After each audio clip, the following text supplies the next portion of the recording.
Hello, friends. We are very excited to welcome to the brunch table. You guys may know her. If not, you are definitely going to love her by the end of this conversation. But Eden Kendall, podcast co host of Uncluttered and Unfiltered, a podcast for women living their best lives in their 50s and beyond, a fellow runner, an avid fitness enthusiast, because I want to know how she does it all, community builder, and let's be honest, just an overall badass. Welcome, Eden. Glad to have you here. Oh my gosh, it was worth being here just for that killer introduction. That was amazing, I'll and send you I'm that a little huge clip. You can. fan. I'm such a huge fan of yours, Eden. I love what you and Christine do with your podcast. I love how you've built this incredible community because it's beyond just a podcast. And I love the ethos of how you live your life. So that's why we want you here. And we want to share with the world. So if you don't mind, can you introduce yourself a little bit? Sure, I'd be happy to. So my name is Eden Kendall. I'm 57 years old. I am a broadcaster of many years. I've been on the radio and on TV in Jacksonville, Florida since 1995, and only recently stepped away from my job on being a midday TV host, in addition to being on a morning radio show every single day, and have a lot of free time on my hands. Not really, just kidding. I mean, because the days go by so quickly, but because I'm the way I am, and because it's probably very similar to you, Christine and Shelby also, uh, I had to fill that time up. So now I am dabbling in podcasting, and that's me in a nutshell. Mother of 2 adult children, wife, and dog lover. Well, it sounds like exactly all of the things that we love and talk about here on Brunch.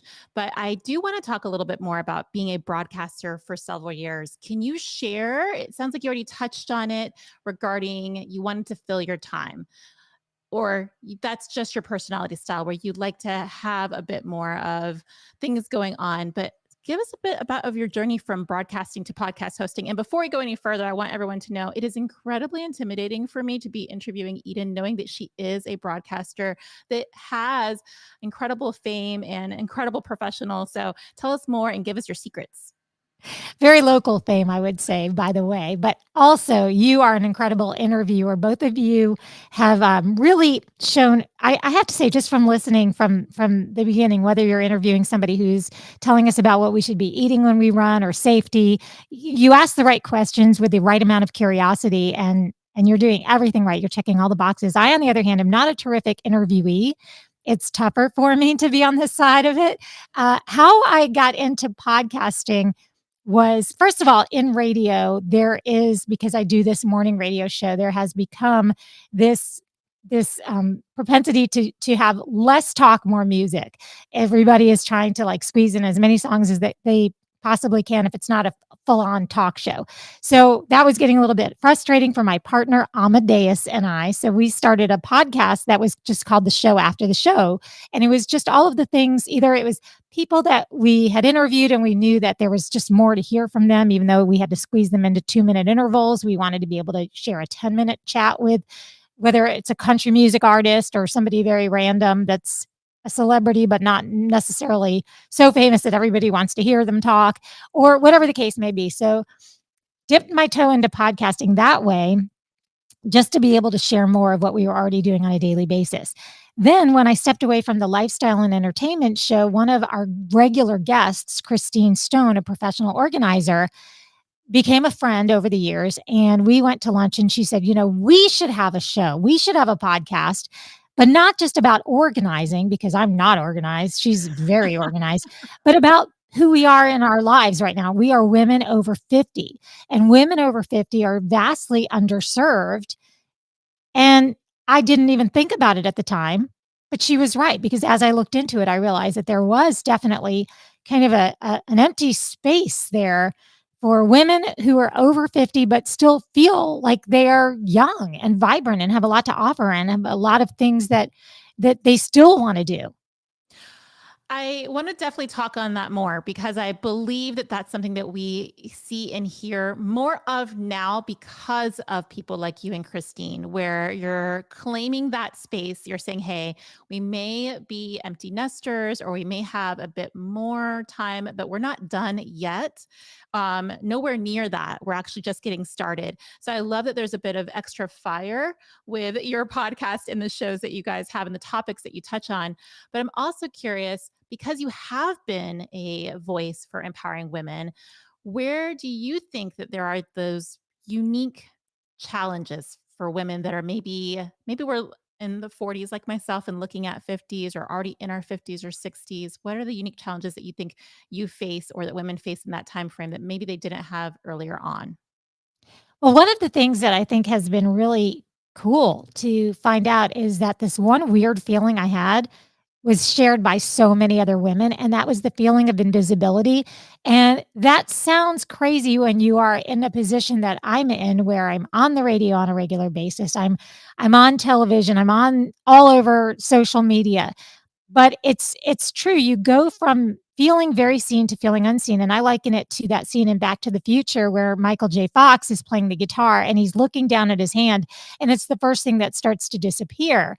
And not only is it not visual anymore, but he can't push down on the strings of the guitar. He's just not making the impact that he was making, and he's just kind of fading away. And it's everything from when you walk up to, and it's not just about appearances by any means, but it's when you walk up to a counter and there are a few people and it's not necessarily a line forming, but you're the last one that the person acknowledges. Or maybe you're in a meeting with a lot of younger people and you share an idea and it isn't given the respect that you would think it would, because you're coming from a place of maybe even a little more experience and wisdom, but it's actually kind of, you feel as though it's become the bottom of the list, or the eye rolling, or just the the whole thing that goes along with kids or not having kids. It doesn't matter. You feel it, and it's there's more to describe than I'm doing, but I think if you haven't experienced it yourself, because I know I'll have, like, my husband, for example, will say, like, "What exactly are you getting at? Are you thinking, men aren't looking you up and down anymore like they used to? Is it that, women aren't checking you out the way?" And it's not about appearances. It really is about that feeling of you can't, not being able to push a button as easily. I really feel like it's that invisible feeling, like you're just going invisible, and it's great to find out that that's not my imagination, at least as far as how I feel about it. Right. And I think that you are describing it beautifully, by the way, because I can actually feel myself in these positions. And I think for us as women, it's already a little bit harder because we've fought so hard to have a place at the table.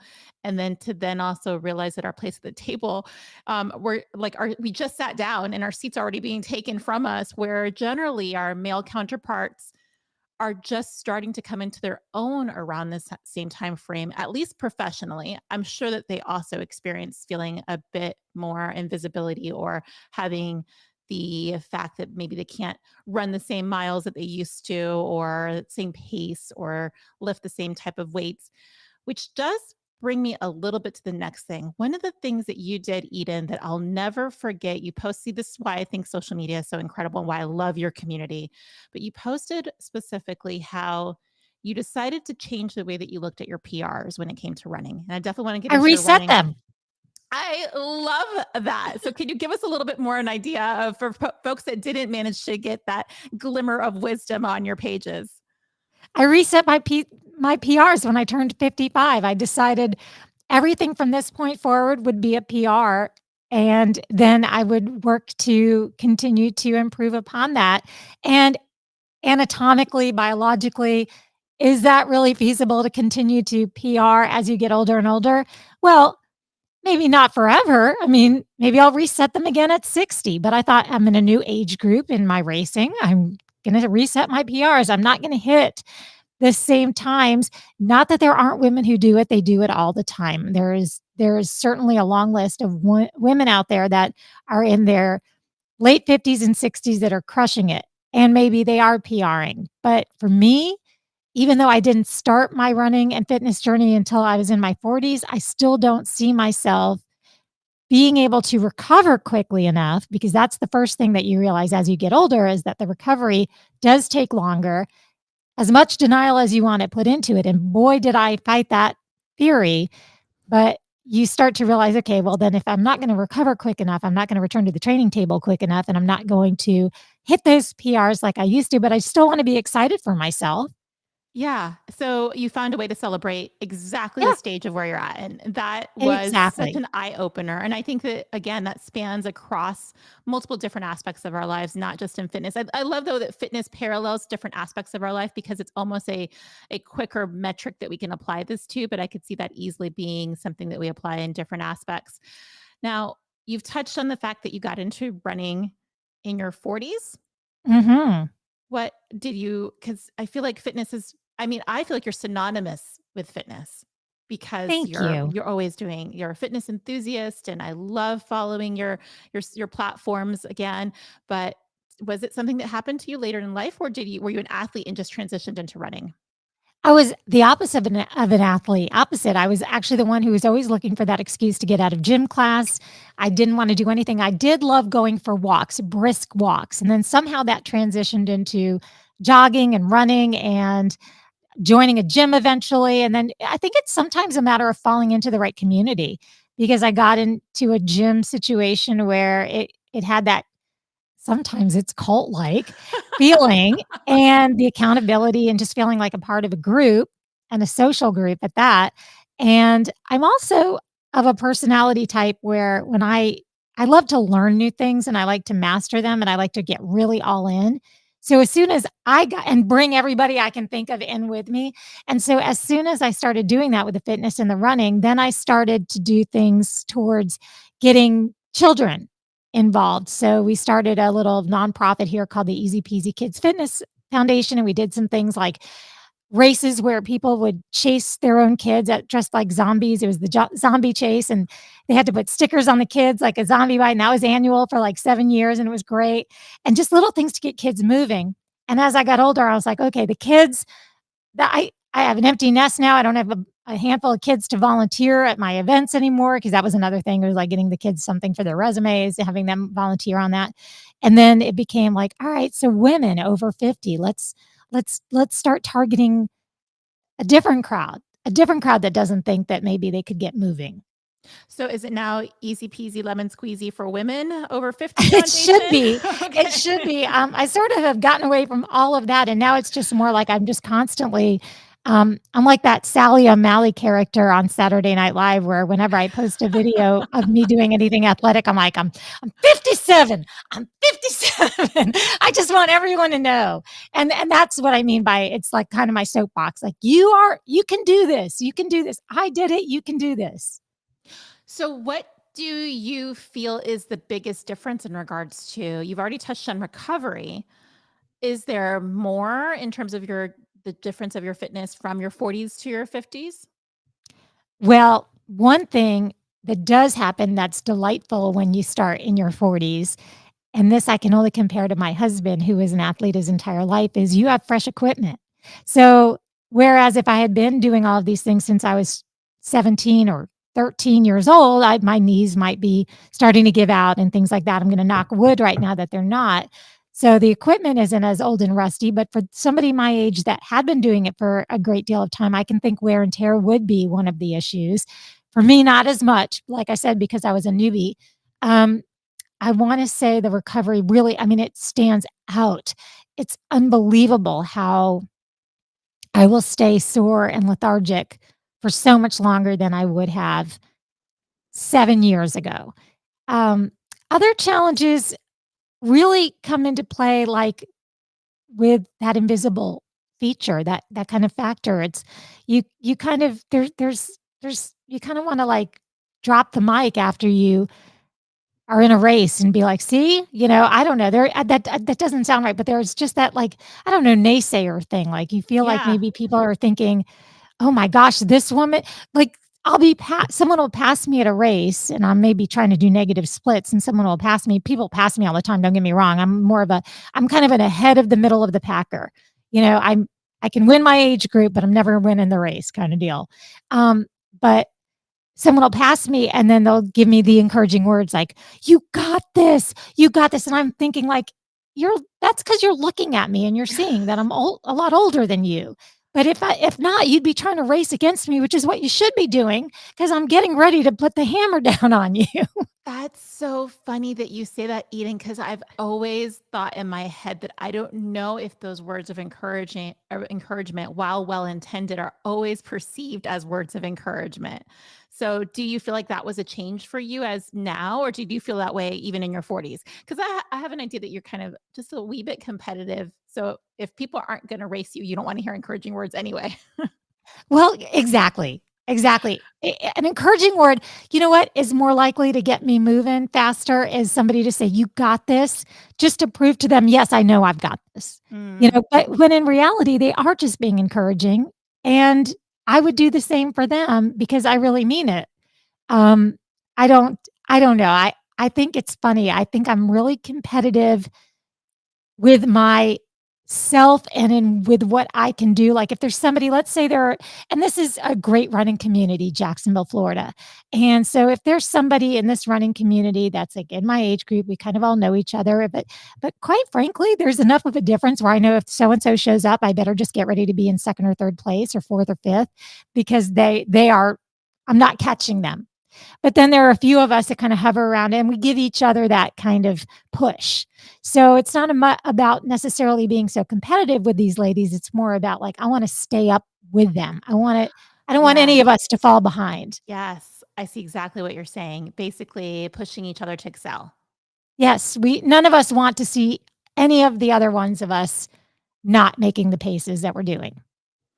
I think that this speaks testaments to something that I'm a really big proponent of, and that's social running, where I know that not everybody has the ability to get out with a run group or a training group, but it can be a huge differentiator in motivation. And again, as you mentioned, kind of continuing to have that friendly competition or that friendly encouragement and a little bit of a measurement of both. Sometimes you need that like hand on your shoulder, and sometimes you need somebody to just say, quit your moaning, lace up, let's meet up and let's go. So it sounds like you definitely are, definitely that's part of your soapbox. That's part of why the community means so much to you as well. Well, I'm just as equally impressed when I see somebody who's running way faster than me as I am with somebody who's running much slower of a pace, but they're putting in the work. They're doing Mm, it faithfully, they're doing it safely, they're doing it they're pushing themselves, which is clear. There are a group of women, a lot of them I know that are listeners and regular maybe even people you coach um, through the bRUNch podcast. And I see what they're out there doing and they're putting in like in the bitter cold. They're out there running, and as Florida girls can't relate to this, but they're out there in the bitter cold running 18 miles to train for a marathon that's coming up. And it's just like, girl, you know what? You're tougher than me. yeah. You are. I Yes. mean, I get it. We're all, it's not a competition, but you are tougher Yes. than me. I will absolutely say that. I call myself a Goldilocks runner. I will complain when it's too hot. I will complain when it's too cold. And it's definitely our friends up north or in like the Midwest or over in Montana where they're doing the bitter cold and they still get it in. That reminds me to suck it up, Buttercup, and get out there. So, but for the record, we are having a little bit when we're recording this, a little bit of a cold spell here in Florida. It was a whole, I think, 58 degrees on my run today. Which always cracks me up when I I think that. It's so nice, and you know what? It's great. My dog just started running with me. I was waiting for her to hit that 18-month mark so that she could start going on runs with me, and she is getting the benefit of learning how to start running in the cool air, but it's just so crisp out, but I'm like, we're out there and bundled up. I'm like, it's snots everywhere. I'm trying to control this wild dog, and it's just a mess, and I'm like, how are these women and guys too out there in Maine running on icy roads? Yeah, I don't get wearing it. their cleats and having their eyelashes Yes. freeze over. Yes, we will say big props to all of you. You guys are inspiring us down here in Florida, and we do get our comeuppance come summertime, so we promise it's not all sunshine and rainbows all the time. Oh, you're right about that. But I am curious, Eden. So again, you're very passionate about making sure that women know that it is possible to be active and to not fade away despite societal pressures or societal standards, I guess would be the right word, or what we've seen maybe in previous generations. What would you tell someone who's listening who maybe hasn't yet found their groove? Maybe they're struggling with that feeling of invisibility, or maybe they've kind of fallen by the wayside, or just because they're not really sure what their next step should be, they're feeling a little lost in this process. Find your people. Find your people, because there was a time where I was surrounded by so many people that were like 20 and 30 years younger than me all the time, everywhere I went. And when I started hanging with some people, and when I say find your people, I'm not talking only about age.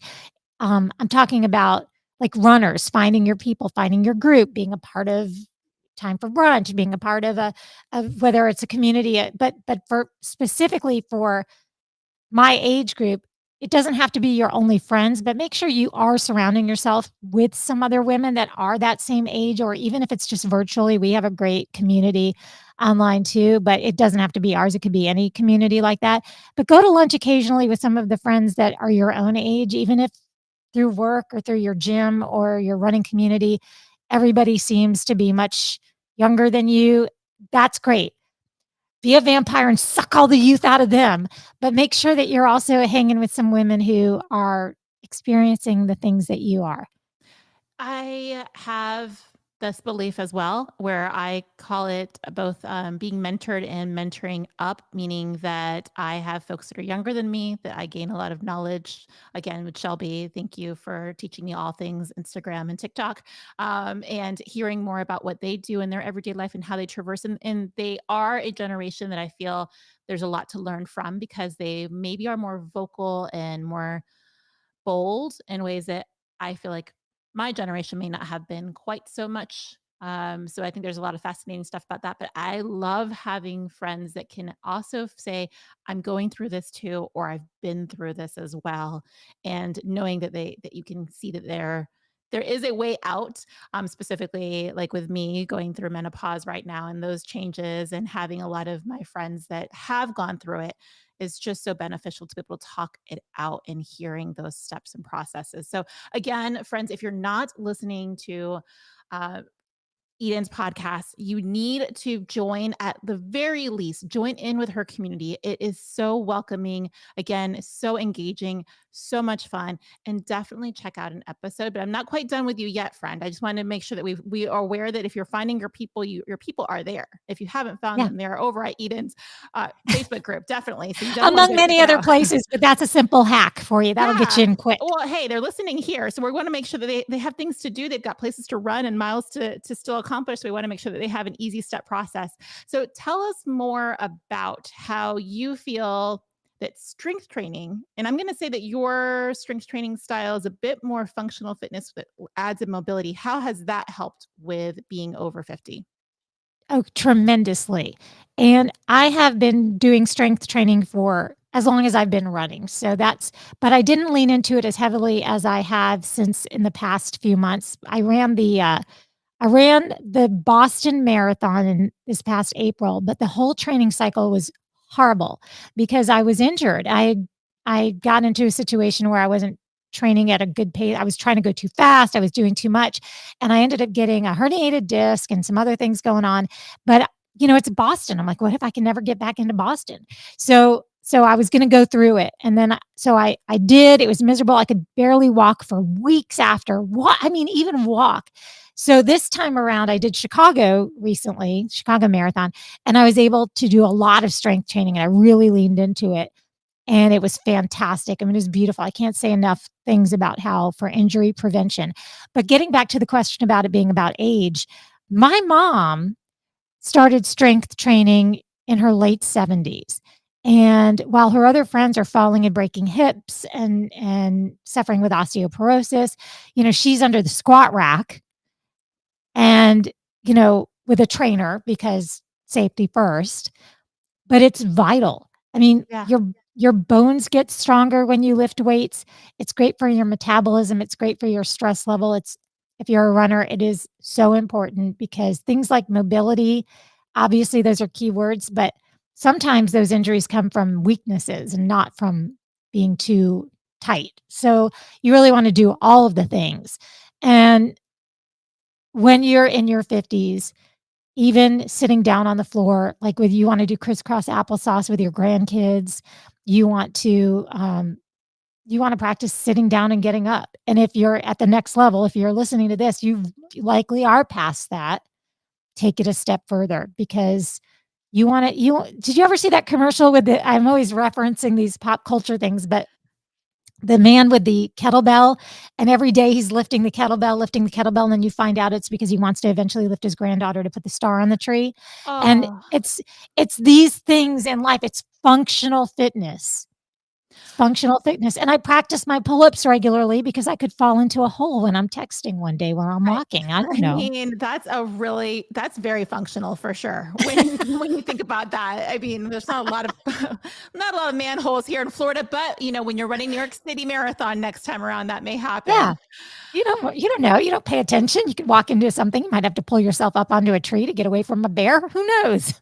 So I want to highlight that again, though. Just you said so many incredible nuggets of wisdom there, but I think the biggest one that I have as a takeaway is that while most folks likely that are listening here are regularly walking and running, and it's all about not stopping and continuing to find a new challenge, is what I'm hearing. So, what challenge do you have on your to do list, your bucket list, your next horizon? Let's see, a challenge. Wow, that's such a great question because I haven't really thought about it. I definitely wanna just keep up the running. Physically, I don't know that I have any new challenges. I'm just still chasing those PRs, that were set from 55 and up. I'm not trying to go backwards. Not that I have that far back to go. We're only talking about in my 40s. Um, but yeah, I mean, I wanna do I wanna do a 5K with my dog.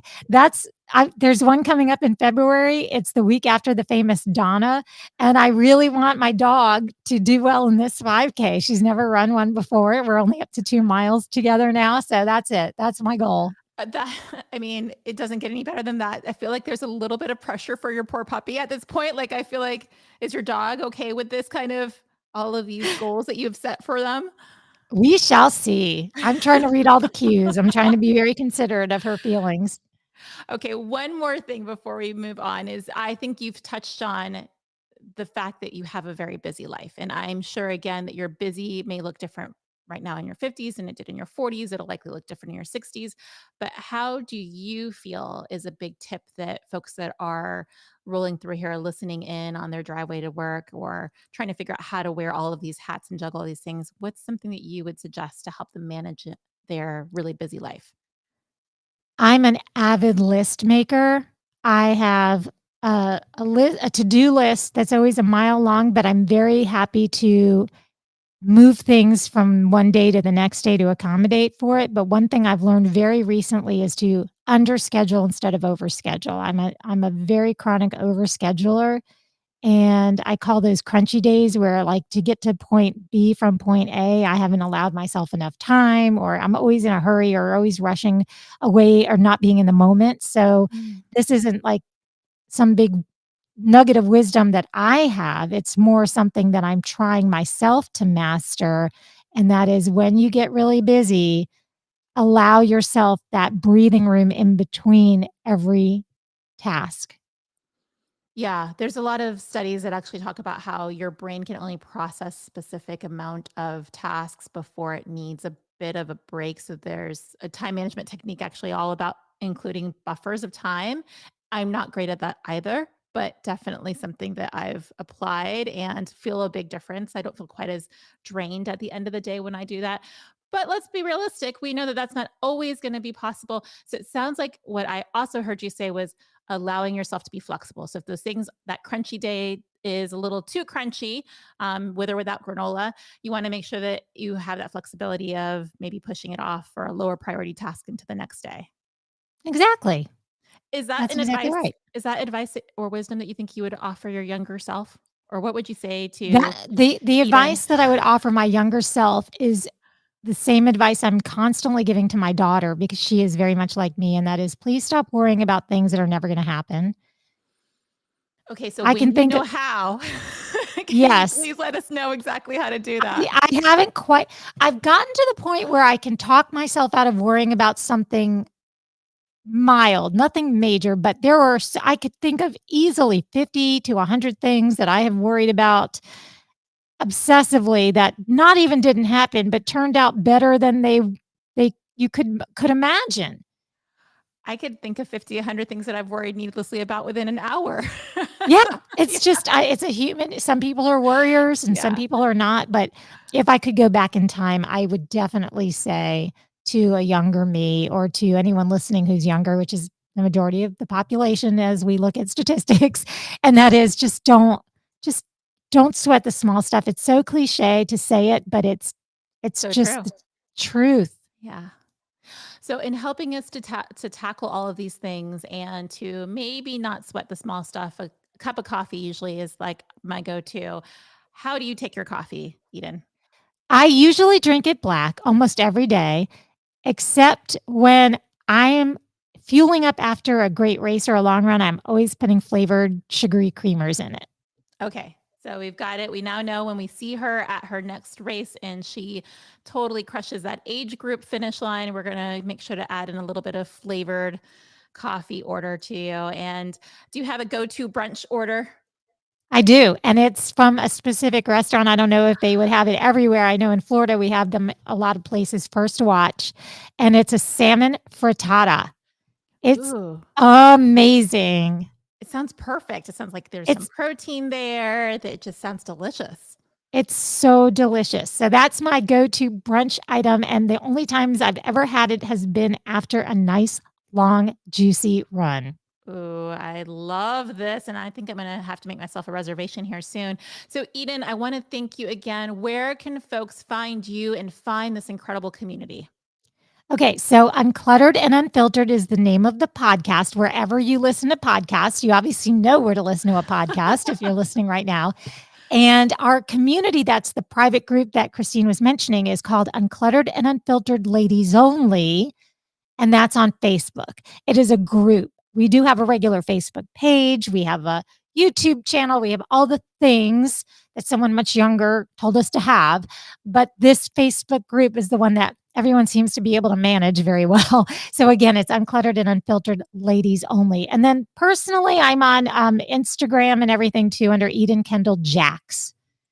Got it. So, friends, these are all going to be in episode notes so that when you're done running your errands or doing your run, you can just jump on over there, say hello, join in. Don't be shy. It's an incredibly encouraging group that's going to remind you to be a bit bold no matter where you're at in your life. So, thank you again, Eden, for coming on. Thank you for having me.